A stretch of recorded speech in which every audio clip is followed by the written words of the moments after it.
तो जय हिंद आप सभी को, जय श्री राधे राधे।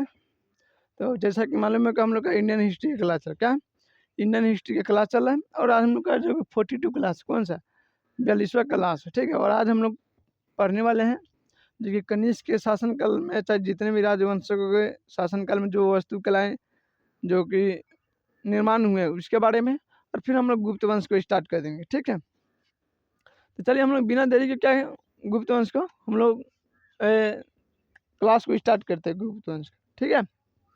तो देखिए जैसे कि आप देखें कि यहाँ गंधार शैली क्या है, गंधार कला शैली आप लोग तो नाम सुने हैं गंधार कला शैली।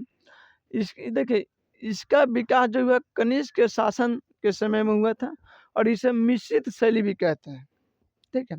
गंधार शैली भी क्या कहते हैं, मिश्रित शैली, ठीक है। और इसमें कौन कौन काल का कौन कौन समय का जो कला मिक्स है, तो इसमें यूनानी है, मौर्य काल का है और शुंग वंश का, ठीक है। तीन वंशों का जो कि कलाएँ थे उसको मिलाकर इसको गंधार कला शैली बनाया गया, ठीक है। तो आप देखिएगा यहाँ लिख देंगे गंधार कला शैली बनाया गया यूनानी मौर्य शुंग जो कि कला के शामिल कर गए इसे बनाया गया। और गंधार कला शैली में सबसे ज़्यादा अगर किसी भगवान का मूर्ति बना है तो वो है महात्मा बुद्ध का। किसका, महात्मा बुद्ध का। में जो सबसे ज़्यादा जो पत्थरें यूज की गई है, कौन सी पत्थर यूज की गई, तो काले रंग का पत्थर जो कि गंधार कला शैली में यूज किया गया है। जैसे कि आपको याद रखना है कि हाँ गंधार कला शैली में सबसे ज़्यादा अगर किस भगवान की मूर्ति बना है तो आप याद रखिएगा कि अफगानिस्तान में एक जगह है जिसका आप मैप में हम आपको पढ़ाए थे, बमियान का, बमियान, ठीक है।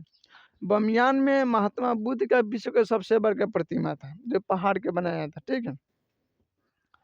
उसको तालिबानियों ने क्या किया, बम से उड़ा दिया। एक ठुनवे उनके गायब है, एक टंगड़ गया, उनका गायब हो गया, ठीक है। तो पहाड़ का बना है और विश्व का सबसे बड़ा महात्मा बुद्ध के पहाड़ के काटा हुआ मूर्ति है, ठीक है। तो आप उससे याद रखिएगा कि गंधार कला शैली में कहाँ सबसे ज़्यादा कौन भगवान की मूर्ति बनाता है, महात्मा बुद्ध का। गंधार पड़ता कहाँ था, अफगानिस्तान में। तो उसे अफगानिस्तान से आप खुद ही याद है बमियान, बमियान में आपको देखेंगे महात्मा बुद्ध का सबसे बड़ा प्रतिमा है, ठीक है। तो उसी में आपको याद आ जाएगा कि गंधार कली में सबसे ज़्यादा जो अगर मूर्ति का निर्माण हुआ है तो वह है महात्मा बुद्ध का। इसमें कौन सी पत्थर यूज की जाती थी, कौन से रंग के, तो आप देखिएगा कि काला रंग के पत्थर इसमें यूज किया जाता। उसका आप देखिएगा मथुरा शैली, क्या है, मथुरा शैली देखिएगा इसे शुद्ध देसी शैली कहते हैं। मथुरा शैली को इसे शुद्ध देसी जो कि शैली कहते हैं। और इसमें जो पत्थरें यूज होते थे वो लाल रंग के यूज होते थे, क्या होते थे, लाल रंग के। और इसमें सबसे ज़्यादा महात्मा बुद्ध का मूर्ति बना है सबसे अधिक, ठीक है, मथुरा शैली में। उसके बाद आप देखिए अमरावती शैली, क्या है, अमरावती शैली आप देख लीजिएगा, ठीक है।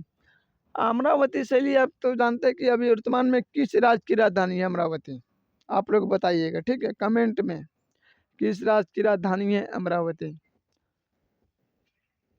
तो देखिए अमरावती शैली, देखिए इसका जो विकास हुआ है आंध्र प्रदेश में जो कि सातवाहन के समय हुआ था। जो आपको पढ़ाते हिस्ट्री में लगभग 2-3 क्लास पीछे कि जब सातवाहन का उदय कहाँ हुआ था, महाराष्ट्र में। कौन से शाक जो कि राजाओं ने उनको मैंने विवश कर दिया भागने पर, तो उन्होंने भाग के कहाँ आए थे, आंध्र प्रदेश में, इसलिए उनको आंध्र सातवाहन भी कहते हैं ना। तो उन्हीं के सातवाहन के शासन के समय कह लीजिए कि यानी सातकर्णी के समय में क्या हुआ था, अमरावती शैली का उदय हुआ। और इस शैली में सबसे ज़्यादा मूर्ति बना है हिंदू देवी देवता का बना है, क्या है, हिंदू देवी देवता का सबसे ज़्यादा मूर्ति बना है, ठीक है। तो ये थे राजवंश के जो उदय हुए क्या है कलाएँ और वास्तुकला निर्मूर्ति निर्माण, ठीक है। अब हम लोग पढ़ते हैं गुप्त वंश के। तो कल बताए थे कि जब कनिष्क का शासन चल रहा था तो कनिष्क ने क्या किया था, रेशम मार्ग पर अपना आधिपत्य किया और उसी का मुख्य स्रोत था। उसके बाद कनिष्क का लगभग 105 ईसा पूर्व में क्या उनका मृत्यु हो गया, यानी निधन हो गया। फिर उसके बाद देखिएगा कि उनके कनिष्क के बाद कोई योग शासक कुषाण वंश में नहीं है, सब अयोग है। उसमें जो कि अंतिम था वसुदेव था, ठीक है। इसका जब योग शासक नहीं होगा तो प्रांत का धीरे धीरे छोटे छोटे टुकड़े में टूटने लगा। अब सामंत होगा, उसी में से क्या था, एक प्रांत ने क्या किया, समझ लीजिए कि गुप्त वंश का नींव डाल दिया। बात समझ रहा है? तब हम लोग गुप्त वंश को हम लोग स्टार्ट करते बाबू। तो गुप्त वंश का शुरुआत कब हुआ था? तो तीसरी सदी में हुआ था। कब हुआ था? गुप्त वंश का शुरुआत तीसरी सदी में हुआ था। गुप्त जो कि शासक वैश्य के थे, ठीक है, यानी जैसे अब जाति व्यवस्था में आप देखे वर्ण में 4 थे, क्षत्रिय, ब्राह्मण, वैश्य, शूद्र। तो वैश्य में अभी हम सब भी आते हैं ना, हाँ, हम सब भी वैश्य में आते हैं, ठीक है। तो जो गुप्त वंश के थे वो किस में आते थे? जाति वर्ण के वेद वैश्य में आते थे। कौन धर्म का मानते थे? तो विष्णु धर्म का मानते थे, यानी विष्णु के उपासक थे। ऐसा माना जाता है कि ये कुषाण शासकों के जो कि सामंत थे। तो आपको बताए गए हैं कि कुषाण वंश के किसके सामंत थे? इन्होंने बिहार के स्थान पर उत्तर प्रदेश के बेसी और इत्यादि, क्या उत्तर प्रदेश के बेसी और इत्यादि। बिहार में कोई इंतीय राज थोड़ी के ले गए भाई। बिहार के राजधानी चाहिए बन, यहाँ दमदार शासक चाहिए। क्या चाहिए? दमदार शासक। इतिहास गवाह है भाई, बिहार में जो भी शासक हुए हैं खतरनाक हुए हैं। क्या आप शुरू से देख लीजिए, जहाँ तक हमको पता है कि आप समझे कि राजा जनक से स्टार्ट कर लेते हैं। तो राजा जनक देखिए रावण को हरा दिए। उसके बाद आ जाइए अथी में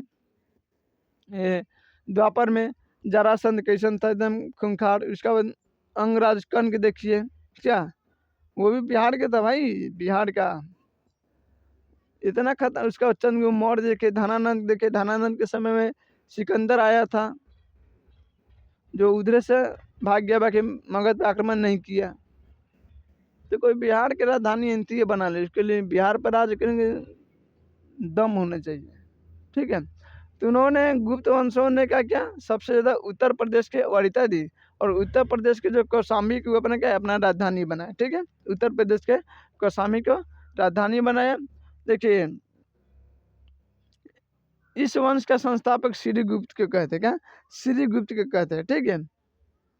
इस वंश का जो कि अगला शासक देखिएगा घटोत्कच थे। कौन? घटोत्कच, ठीक है।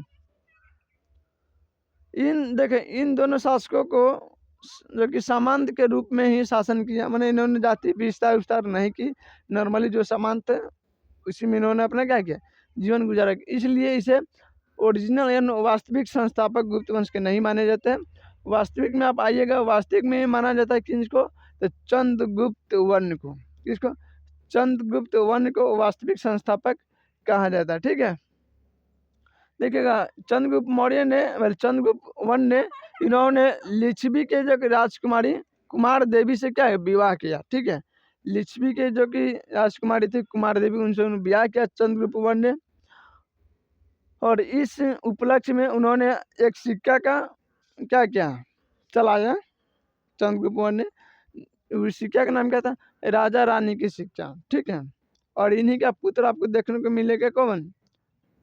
समुद्रगुप्त, जो कि कहा जाता है कि ये कुमार देवी का पुत्र है और लिच्छवी क्या है, नाती है, ठीक है। तो चलिए अब आगे वाला क्लास में हम लोग समुद्रगुप्त सब के बारे में बात करेंगे, ठीक है। तो आप सभी को जय जय श्री राधे राधे। तो आशा है कि आप लोग का तैयारी अच्छे से चल रहा होगा, ठीक है। फिर हम लोग मिलते हैं अगले नेक्स्ट क्लास में।